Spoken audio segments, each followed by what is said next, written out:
ఆకాశవాణి ప్రాంతీయ వార్తలు చదువుతున్నది బాలకృష్ణ ఎల్లాప్రగడ. ముందుగా ముఖ్యాంశాలు. రాష్ట్రపతి భవన్లో రేపు ప్రధానమంత్రిగా నరేంద్ర మోదీ ప్రమాణ స్వీకారం చేయనున్నారు. టీడీపీ అధ్యక్షులు నారా చంద్రబాబు నాయుడు ఈ నెల 12న ఆంధ్రప్రదేశ్ రాష్ట్ర ముఖ్యమంత్రిగా ప్రమాణ స్వీకారం చేయనున్నారని ఆ పార్టీ వర్గాలు తెలిపాయి. తెలంగాణలోని వరంగల్, ఖమ్మం, నల్గొండ పట్టభద్రుల ఎమ్మెల్సీ ఉప ఎన్నికల్లో కాంగ్రెస్ అభ్యర్థి తీన్మార్ మల్లన్న విజయం సాధించారు. ఈరోజు సముద్ర పరిరక్షణ దినోత్సవం నిర్వహిస్తున్నారు. రుతుపవనాల ప్రభావంతో ఉభయ తెలుగు రాష్ట్రాల్లో రానున్న 3 రోజుల పాటు వర్షాలు కురుస్తాయని భారత వాతావరణ శాఖ పేర్కొంది. వార్తల వివరాలు. భారతీయ జనతా పార్టీ సీనియర్ నాయకులు నరేంద్ర మోదీ రేపు ప్రధానమంత్రిగా ప్రమాణ స్వీకారం చేయనున్నారు. రాష్ట్రపతి భవన్లో రేపు సాయంత్రం ప్రమాణ స్వీకారం జరగనుంది. నరేంద్ర మోదీతో పాటు నూతన మంత్రివర్గంతో రాష్ట్రపతి ద్రౌపది ముర్ము ప్రమాణ స్వీకారం చేయిస్తారు. దీంతో వరుసగా 3వసారి ప్రధానమంత్రిగా మోదీ బాధ్యతలు చేపట్టబోతున్నారు. కాగా ఢిల్లీలో నిన్న జరిగిన ఎన్డీఏ పార్లమెంటరీ పార్టీ సమావేశంలో జాతీయ ప్రజాస్వామ్య కూటమి ఎన్డీఏ పక్ష నేతగా నరేంద్ర మోదీని కూటమి పార్టీలు ఏకగ్రీవంగా ఎన్నుకున్నాయని బీజేపీ నాయకులు ప్రహ్లాద్ జోషి వెల్లడించారు. ఢిల్లీలోని పాత పార్లమెంట్ భవన్లో నిన్న జరిగిన ఎన్డీఏ పార్లమెంటరీ పార్టీ సమావేశానికి ఎన్డీఏ కూటమి పక్షాలు హాజరయ్యాయి. నరేంద్ర మోదీ అధ్యక్షతన జరిగిన ఈ సమావేశంలో ఎన్డీఏ పక్ష నేతగా మోదీ పేరును బీజేపీ నాయకులు అమిత్ షా, నితిన్ గడ్కరీ, టీడీపీ అధ్యక్షులు చంద్రబాబు నాయుడు, జనసేన అధ్యక్షులు కె పవన్ కళ్యాణ్ తదితర ఎన్డీఏ భాగస్వామ్య పక్షాల నాయకులు బలపరిచారు. ఈ సందర్భంగా చంద్రబాబు నాయుడు మాట్లాడుతూ నరేంద్ర మోదీని దార్శనికునిగా అభివర్ణించారు. మోదీ నేతృత్వంలోని భారతదేశం గత 10 ఏళ్లలో ఎంతగానో అభివృద్ధి చెందిందని, ఆయన నేతృత్వంలోనే భారతదేశం ప్రపంచంలోనే 5వ అతిపెద్ద ఆర్థిక వ్యవస్థగా రూపుదిద్దుకుందని ప్రశంసించారు.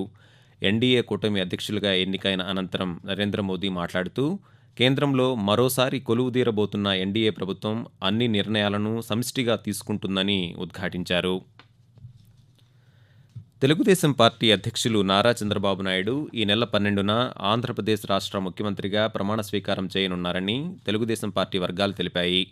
ప్రమాణ స్వీకారోత్సవంతో పాటు విజయోత్సవ సభ కూడా నిర్వహించనున్నారు. ప్రధానమంత్రి నరేంద్ర మోదీతో పాటు ఎన్డీఏ పాలిత రాష్ట్రాల ముఖ్యమంత్రులు, కూటమి నేతలు హాజరు కానున్నారని టీడీపీ వర్గాలు తెలిపాయి. సభ నిర్వహణ కోసం గన్నవరం సమీపంలోని Kesarapalli IT park, Mangalagiri AIIMS సమీపంలోని బ్రహ్మానందపురం భూములను అధికారులు పరిశీలిస్తున్నారని టీడీపీ నాయకులు తెలిపారు. ఆంధ్రప్రదేశ్ ముఖ్యమంత్రి కార్యాలయం సీఎంఓలో పనిచేస్తున్న పూనం మాలకొండయ్య, రేవు ముత్యాలరాజు, నారాయణ భరత్గుప్తాలను రాష్ట్ర ప్రభుత్వం నిన్న బదిలీ చేసింది. సీనియర్ ఐఏఎస్ అధికారిని పూనం మాలకొండయ్య ప్రస్తుతం సీఎంఓలో ప్రత్యేక ప్రధాన కార్యదర్శిగా ఉన్నారు.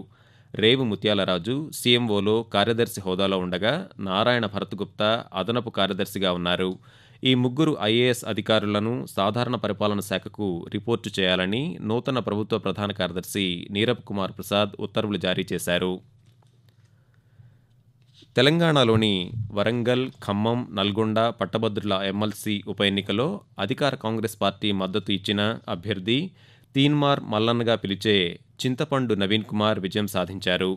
ఎలిమినేషన్ ప్రక్రియలో భాగంగా బీజేపీ అభ్యర్థి ప్రేమందర్ రెడ్డికి వచ్చిన 2వ ప్రాధాన్య ఓట్ల లెక్కింపు ముగిసిన అనంతరం భారత రాష్ట్ర సమితి మద్దతిచ్చిన రాకేష్ రెడ్డి కంటే తీన్మార్ మల్లన్న 14,000కు పైగా ఓట్లతో ముందంజలో ఉండటంతో ఆయన గెలుపొందారు. గత అర్ధరాత్రి దాటాక రిటర్నింగ్ అధికారి తీన్మార్ మల్లన్నకు గెలుపు ధృవీకరణ పత్రం అందించారు. మెజారిటీ పూర్తి వివరాలు ఈరోజు తెలియజేస్తామని అధికారులు తెలిపారు. తెలంగాణలో ఉపాధ్యాయుల బదిలీలు, పదోన్నతులకు ముఖ్యమంత్రి రేవంత్ రెడ్డి ఆమోదం తెలపడంతో పాఠశాల విద్యాశాఖ కమిషనర్ శ్రీ దేవసేన నిన్న షెడ్యూల్ విడుదల చేశారు. ఈ రోజు నుంచి బదిలీలు, పదోన్నతుల ప్రక్రియ మొదలు కానుంది. తెలంగాణలోని మల్టీ జోన్ 1లో ఈ రోజు నుంచి ఈ నెల 22వ తేదీ వరకు 15 రోజుల పాటు, మల్టీ జోన్ 2లో ఈ రోజు నుంచి 30వ తేదీ వరకు 23 రోజులు ఈ ప్రక్రియ జరగనుందని అధికారులు తెలిపారు. మల్టీ జోన్ 2 పరిధిలోని రంగారెడ్డి జిల్లాలో కోర్టు కేసులున్నందున మల్టీ జోన్ స్థాయిలో గెజిటెడ్ ప్రధానోపాధ్యాయుల పదోన్నతులు మాత్రమే పూర్తి చేయనున్నామని చెప్పారు. ఆకాశవాణి ప్రాంతీయ వార్తలు వింటున్నారు. తెలంగాణలో రేపు జరగనున్న గ్రూప్ 1 ప్రిలిమినరీ పరీక్షలను సజావుగా నిర్వహించేందుకు అన్ని ఏర్పాట్లు చేసినట్లు Telangana public service commission TGPSC అధికారులు తెలిపారు. రాష్ట్రంలోని 31 జిల్లాల్లోని 897 పరీక్షా కేంద్రాల్లో జరగనున్న ఈ పరీక్షలకు 4,03,000 మంది విద్యార్థులు హాజరవుతున్నారని పేర్కొన్నారు.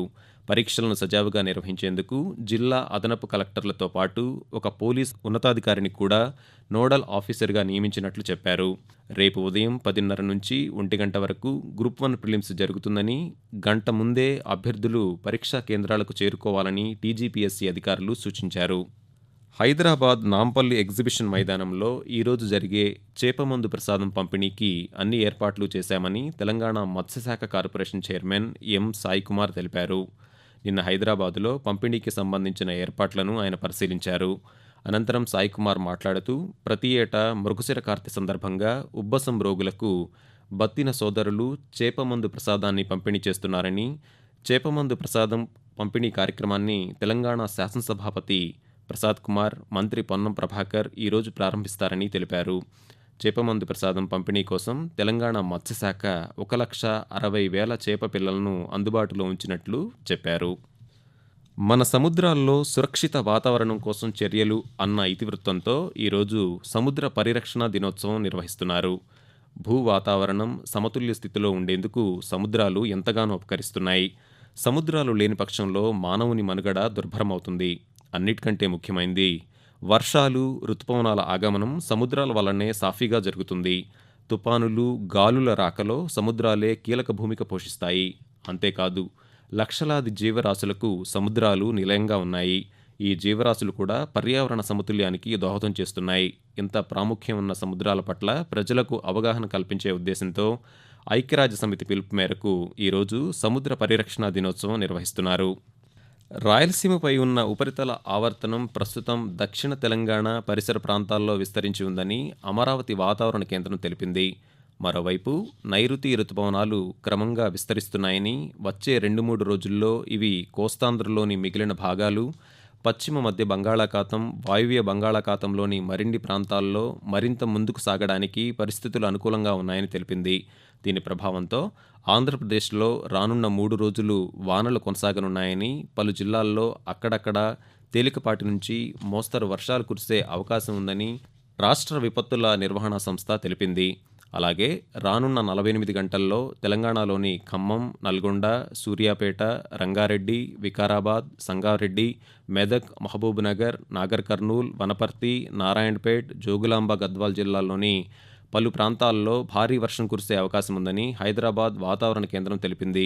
రాష్ట్రంలోని పలు ప్రాంతాల్లో ఈదురుగాలులు, ఉరుములు, మెరుపులతో కూడిన వర్షం కురిసే అవకాశం ఉందని వెల్లడించింది. కాళేశ్వరం ప్రాజెక్టులో దెబ్బతిన్న పిల్లర్ల మరమ్మత్తు పనులను వేగవంతం చేయాలని తెలంగాణ రాష్ట్ర జలవనరుల శాఖ మంత్రి ఉత్తమకుమార్ రెడ్డి నిర్మాణ సంస్థలను ఆదేశించారు. మేడిగడ్డ, సుందిళ్ల బ్యారేజీలను నిపుణుల బృందంతో కలిసి మంత్రి నిన్న పరిశీలించారు. ఈ సందర్భంగా మంత్రి మాట్లాడుతూ జాతీయ డ్యాం భద్రతా సంస్థ నిపుణుల కమిటీ కొన్ని సూచనలు చేసిందని తెలిపారు. మేడిగడ్డ, అన్నారం వద్ద మరమ్మతు పనులు వేగంగా జరుగుతున్నాయని చెప్పారు. వర్షాలకు ముందే అన్ని పనులు పూర్తి కావాలని నిర్మాణ సంస్థలను ఆదేశించామని మంత్రి ఉత్తమకుమార్ రెడ్డి పేర్కొన్నారు. ఆకాశవాణి ప్రాంతీయ వార్తలు ముగించే ముందు ముఖ్యాంశాలు మరోసారి.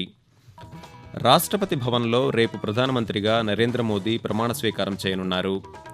టీడీపీ అధ్యక్షులు నారా చంద్రబాబు నాయుడు ఈ నెల 12న ఆంధ్రప్రదేశ్ రాష్ట్ర ముఖ్యమంత్రిగా ప్రమాణ స్వీకారం చేయనున్నారని ఆ పార్టీ వర్గాలు తెలిపాయి.